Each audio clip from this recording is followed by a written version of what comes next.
Hello everyone, welcome back again. Okay ya, hari ni kita akan mulakan dengan bab baru, iaitu bab 3, pengoksidaan dan penurunan. Okay ya, kita akan bincangkan tentang subtopik yang pertama, iaitu 3.1 tentang tindak balas redox. Okay ya, kita lihat. Okay, kita lihat apakah definisi bagi tindak balas redox dulu. Okay ya, kita lihat 3.1. Tindak balas redox.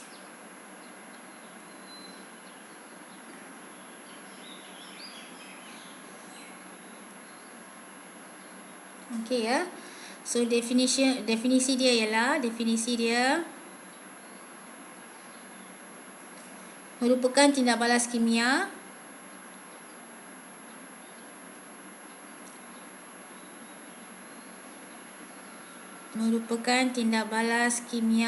okey ya, yang melibatkan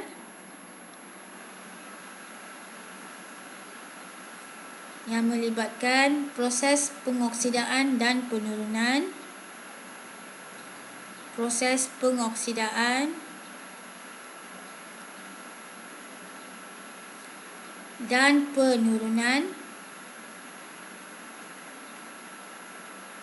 okey ya, yang berlaku secara serentak.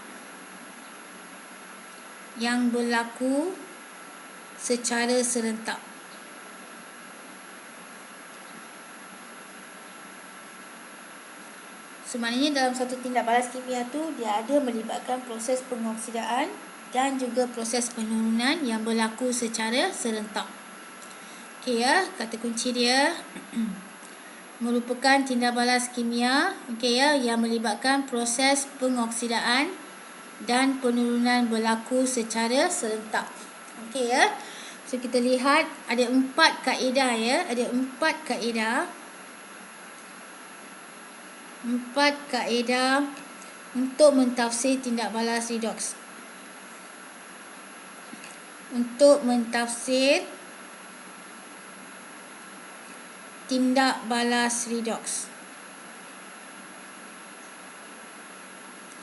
Okey, kita lihat yang pertama.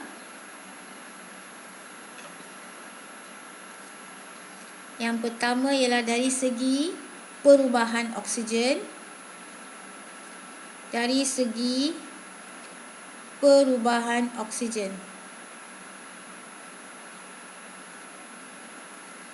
Okey, yang kedua dari segi perubahan hidrogen.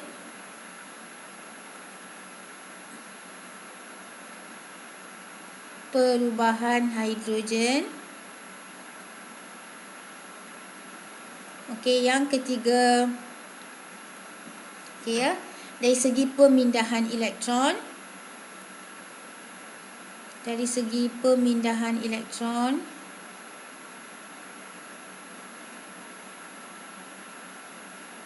Okey. Dan akhir sekali yang keempat ialah dari segi perubahan nombor pengoksidaan. Okey ya, kita lihat. Last one, nombor 4. Dari segi perubahan nombor pengoksidaan.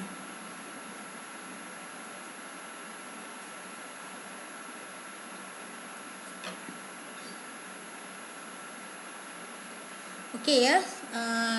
So kita bincangkan yang pertama dulu, kaedah yang pertama dulu, iaitu nombor 1 dari segi perubahan oksigen. Kita lihat ya.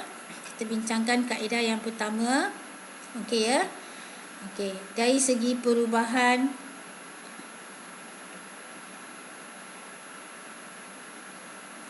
oksigen. Okey, kita lihat. So bila kita kata perubahan dari segi oksigen, dia melibatkan sama ada bahan tersebut menerima oksigen. Okey ya, menerima oksigen ataupun kehilangan oksigen. Okey ya, menerima oksigen ataupun kehilangan oksigen. Okey, kita lihat. Okey, kalau bahan tersebut menerima oksigen, maknanya dia mengalami proses pengoksidaan.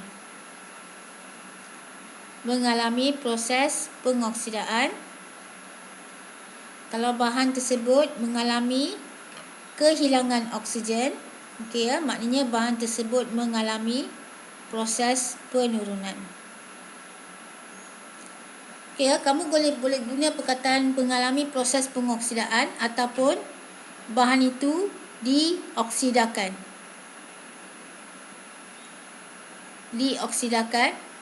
Ataupun perkataan diturunkan. Okey ya, so you can use either of the words lah. Okey ya. Okey, kita gunakan satu contoh dan membincangkan bagaimana kita nak terangkan ya, bagaimana kita nak tafsirkan tindak balas itu ialah suatu tindak balas redox. Okey ya. Kita lihat, kita ambil satu contoh. Okey, contoh kita ambil zinc oksida bertindak balas dengan karbon menghasilkan zinc dan karbon dioksida, membebaskan karbon dioksida. Okey ya. Balancekan equation dia, kita letak 2 di depan. Okey ya, kita lihat. Okey ya, kamu boleh lihat ya, zinc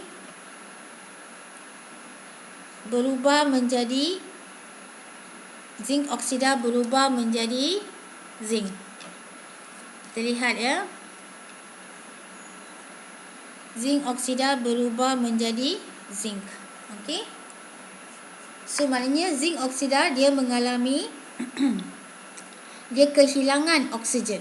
Okey ya, so dia kehilangan oksigen. Kita lihat. Okey, kehilangan oksigen.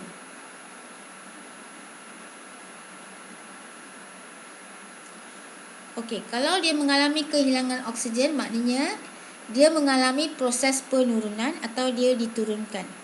Okey ya, mengalami proses penurunan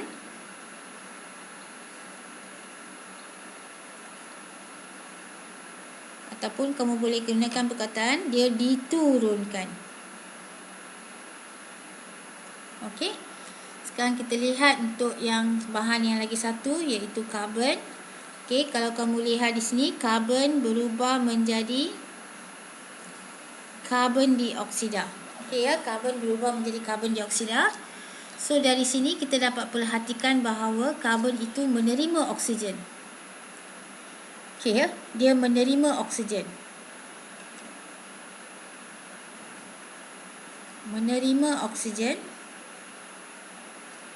Okey, maknanya dia mengalami proses pengoksidaan. Okey ya, so dia mengalami proses pengoksidaan ataupun dia dioksidakan. Okey. So bila kita dah boleh identify ya, apa kita kata, dia punya proses, now kita boleh identify dia punya agent yang menyebabkan proses pengoksidaan, agent yang menyebabkan proses penurunan. Okey ya, kita lihat untuk zinc oksida selalunya dia di kalangan daripada bahan tindak balas. Okey ya. Saya just put a note here. Okey, bahan tindak balas. Okey ya. Yang bertindak sebagai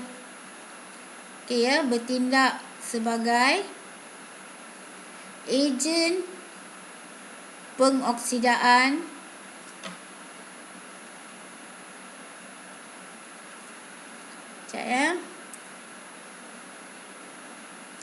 bertindak sebagai ejen pengoksidaan ataupun ejen penurunan. Okey ya. Di kalangan bahan tindak balas ya, bukannya hasil tindak balas. So dengan ni kita lihat ya, zinc oksida dia mengalami proses penurunan. So dia sendiri ya, by itself dia bertindak sebagai ejen pengoksidaan. Okey.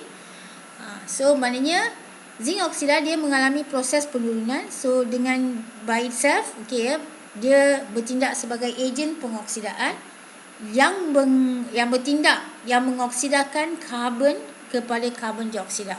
Okey ya. Sekarang kita lihat karbon pula. Okey, dia sendiri mengalami proses penurunan, so dia bertindak sebagai ejen penurunan.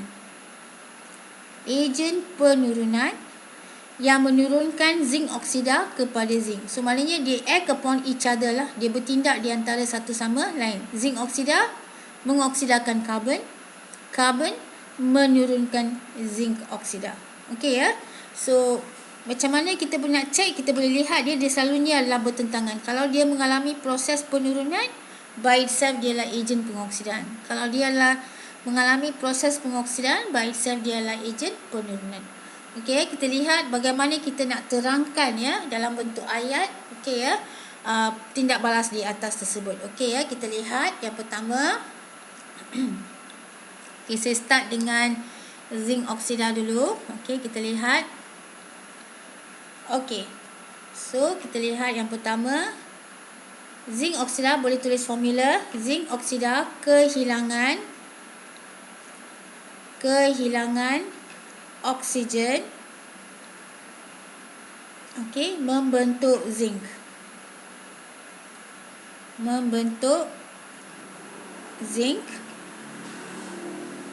Ataupun kamu boleh kata atom zinc. Okey.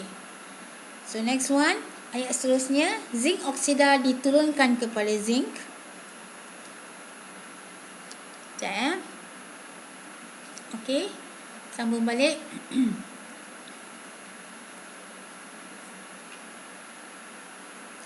Zinc oksida kalau dia diturunkan, so dia mengalami proses penurunan ya. Zinc oksida diturunkan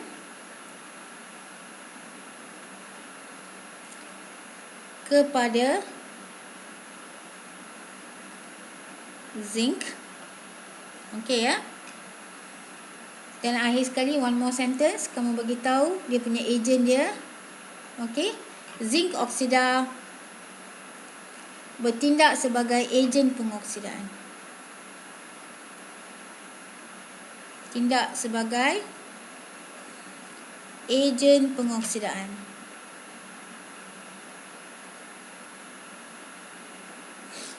Okey. Okey. Bagi ayat yang kedua, okey ya. So I give you another option. Saya bagi lagi satu option. Kita lihat. Okey, kamu boleh kata zinc oksida diturunkan kepada zinc, ataupun you boleh tulis zinc oksida mengalami proses pengoksidaan. Okey ya, proses penurunan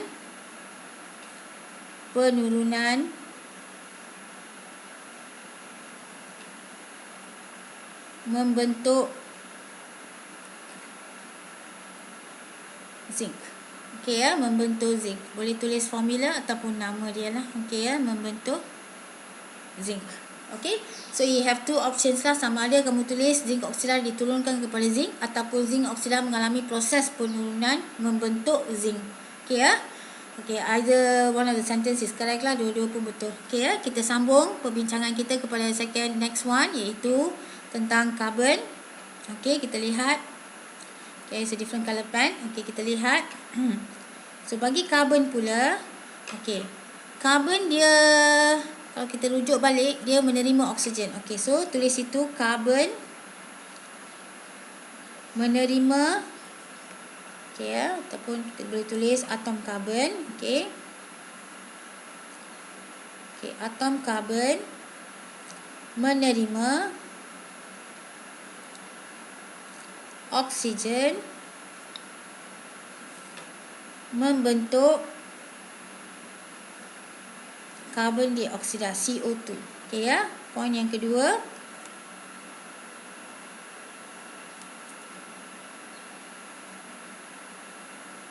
Okey. So poin kedua ialah kita terangkan tentang proses dia. Okey, karbon dioksidakan kepada karbon dioksida. Okey. The last point kita bincang pasal ejen dia. Okey, kita lihat karbon bertindak sebagai ejen penurunan.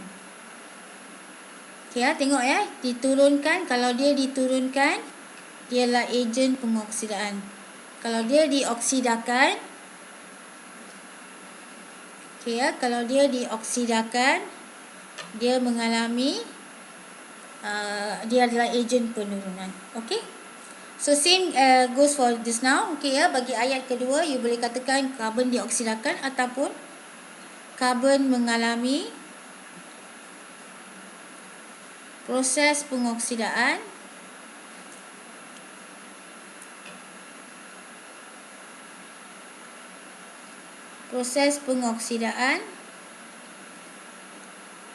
membentuk karbon dioksida. Okey ya, kita lihat. Okey, last sentence yang kita tulis. Okey ya, kita rumuskan dia. Okey, kita lihat. Okey, so tindak balas di atas melibatkan proses pengoksidaan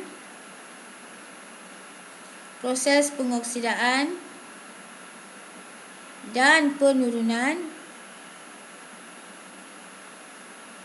yang berlaku secara serentak.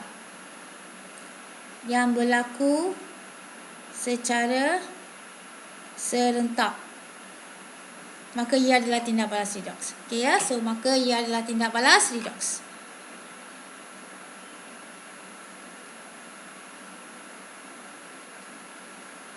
Tindak balas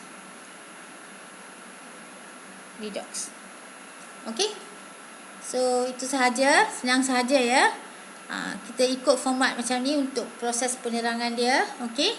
So I'll see you in the next lesson. Dalam lesson yang seterusnya saya akan bincangkan kaedah yang kedua, iaitu perubahan dari segi hidrogen. Okay, look forward for it. Okay, thank you.